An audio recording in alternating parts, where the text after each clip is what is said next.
Hola, hoy vamos a estar trabajando con la suma de fuerzas. Dijimos que era muy importante para nosotros conocer la resultante de fuerza sobre un cuerpo. Si tenemos este punto de acá, que es nuestro cuerpo, y sobre él están actuando dos fuerzas, la verde y la rosa, vamos a distinguirlas con nombres. La rosa la vamos a llamar F1, la verde la vamos a llamar F2. Conocer la resultante de fuerzas que está actuando sobre el cuerpo puntual, vamos a hacer azul con otro color, y conocer la suma de las fuerzas que están actuando. Entonces, nosotros sabemos que este ángulo de acá es de 20 grados y este ángulo de acá es de 60 grados, o sea, conocemos, y además conocemos también el módulo, la intensidad de cada una de estas fuerzas, podemos hacer la suma de fuerzas. Entonces, la fuerza 1, la fuerza 1 conocemos su módulo, que es de 30 newtons, y conocemos su dirección que viene dado por un ángulo que vamos a llamar alfa, que son 20 grados. La fuerza 2, sabemos que su módulo es de 20 newtons, y beta, vamos a llamar el ángulo, es de 60 grados. Queremos conocer la resultante de fuerzas sobre el cuerpo, o sea, la sumatoria de fuerzas que está actuando sobre ese cuerpo. Y en este caso es F1 más F2.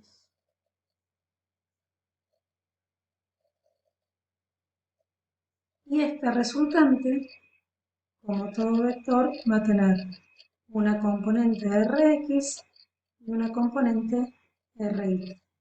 ¿Cómo se va a componer? ¿Cómo se va a formar esta componente?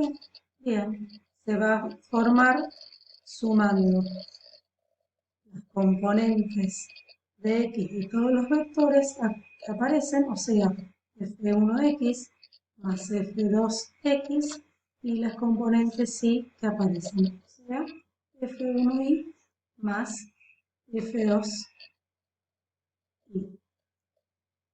Esto es todo el camino que vamos a hacer. Bueno, después además a través de Pitágoras vamos a componer el módulo del vector, vamos a calcular el módulo del vector. Pero arranquemos por los pasos.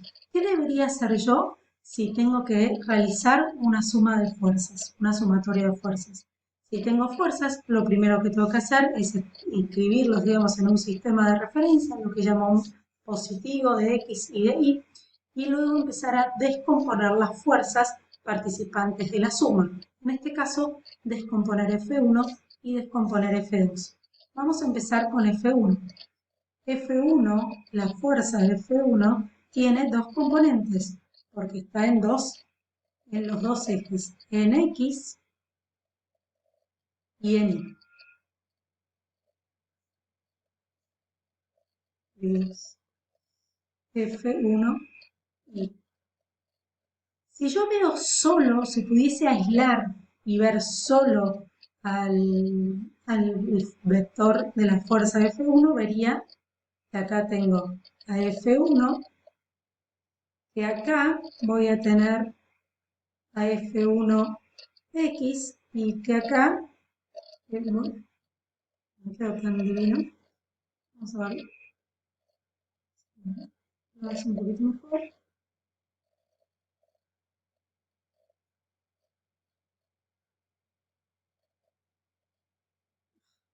Bueno, no lo quiero así porque lo voy a hacer, debería ser un triángulo recto. Entonces acá tengo un ángulo recto, acá está mi alfa y acá F1y. ¿Está bien? Entonces, Yo quiero saber F1X. Voy a sorcar todo.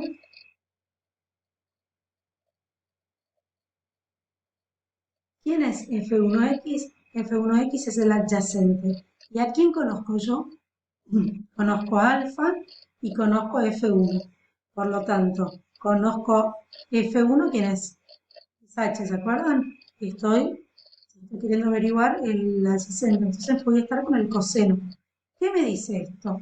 Esto me dice que el coseno de alfa, que es un número tabulado y conocido, y es una relación entre, entre cualquier adyacente y cualquier hipotenusa para formar un triángulo rectángulo, tiene que ser igual a el valor del adyacente, que es F1X, sobre el módulo del vector F1.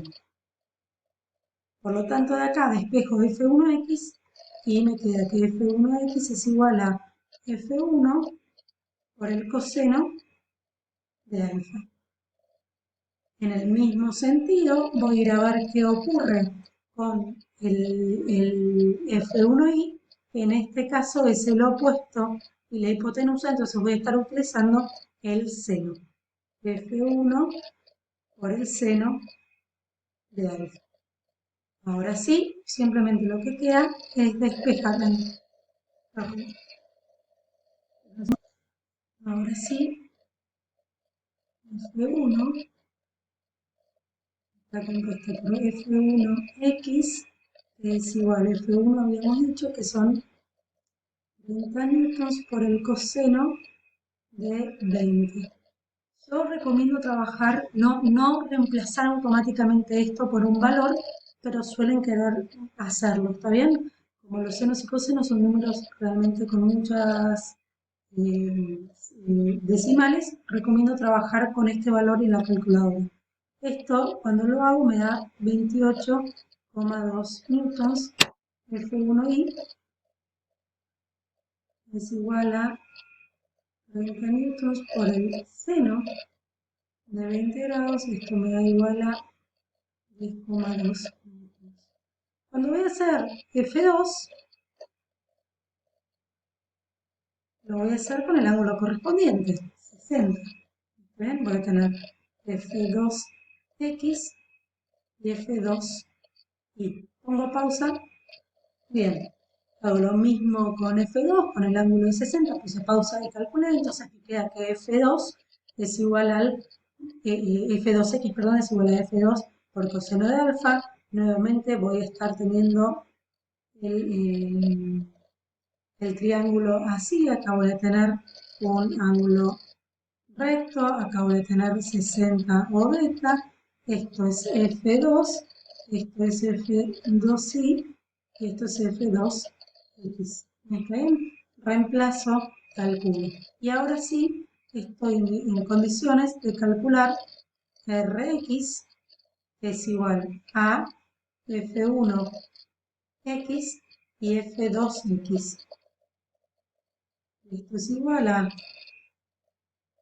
28,2 newtons más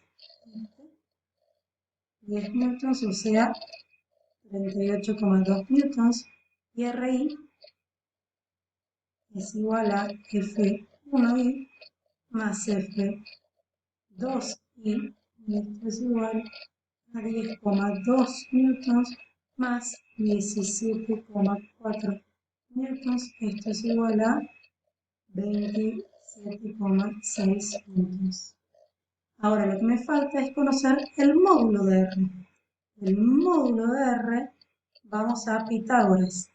R, a ver, cualquier triángulo, rectángulo, esta es la hipotenusa que vendría a ser el módulo, este es RI y este es RX. El cuadrado de la hipotenusa es igual al cuadrado de los catetos. ¿Vale? Entonces, el módulo de R va a ser la raíz de este cuadrado. No es lo mismo que la suma de los cuadrados. Entonces, esto va a ser la raíz de 38,2 newtons al cuadrado más 27,6 newtons al cuadrado. Esto me da igual a 47,13 newtons. Solo me queda averiguar la dirección de este triángulo. Para conocer una dirección aplicamos de vuelta Sorcator. A ver, ¿dónde está? Acá. Voy a hacerlo por acá. Mi triangulito este que tenemos aquí. Entonces, yo conozco el módulo y conozco las dos componentes. Lo que necesito conocer es esta dirección. ¿Está bien? Que va a ser un ángulo, que llamamos θ. ¿Está bien? De estos tres, lo que me generó menos cuentas para calcular es RI y RX, porque R lo calculé en base a este RX y este RI. Entonces, ¿quiénes son RI y RX? Son el opuesto y el adyacente. ¿Cuál es la relación trigonométrica que relaciona el opuesto y el adyacente? Es la tangente. Entonces, la tangente de un ángulo me da la relación entre el opuesto y el adyacente de un triángulo rectángulo. En este caso, va a ser el opuesto es RI y el adyacente es RX. Pero yo quiero conocer la tangente, quiero conocer esta relación. No, yo esto de acá ya conozco la relación. Entonces quiero la la función opuesta, así como la suma tiene la resta, la multiplicación, la división, la raíz, la potencia o la potencia de la raíz, en la tangente de un ángulo es igual a esto. Bueno, yo quiero conocer cuál es el ángulo cuya tangente me da esto. Para eso aplico el arco tangente, se denomina arco tangente de alfa, en realidad es el arco tangente de esta relación, RI sobre RX. ¿Y esto que me va a dar? El ángulo alfa. ¿Está bien? Entonces, aplico a cada lado arco tangente de la tangente de alfa, va a ser alfa, y acá voy a tener arco tangente de esto. Entonces, alfa va a ser igual a eso. En este caso, volvemos acá abajo. No, lo tenemos acá, perdón. Tenemos que aplicar... ¿cómo se aplica esto en la calculadora? Esto es, en las calculadoras lo llaman tangente menos 1 de, en nuestro caso, 38,2 newtons sobre, no, perdón, al revés, 27,6 sobre 38,2. Esto es igual a alfa. Y esto me da 35,87 grados. Por lo tanto, en resumen, sé que R tiene un módulo de 47,13 newtons, una Rx de 38,2 newtons, una RI de 27,6 newtons. Esto se podría expresar así también. 38,2 newtons, 27,6 newtons y una dirección θ de 35,87. Y esa es la resultante sobre de la suma de estos dos triángulos. Por último, también puedo hacer la suma gráfica y mostrar cómo queda gráficamente. Y acá lo tengo. El ángulo se forma de acá hasta acá. Y acá tendría las componentes que las podría también calcular numéricamente. Este es el fin. Así se realiza una suma de vectores.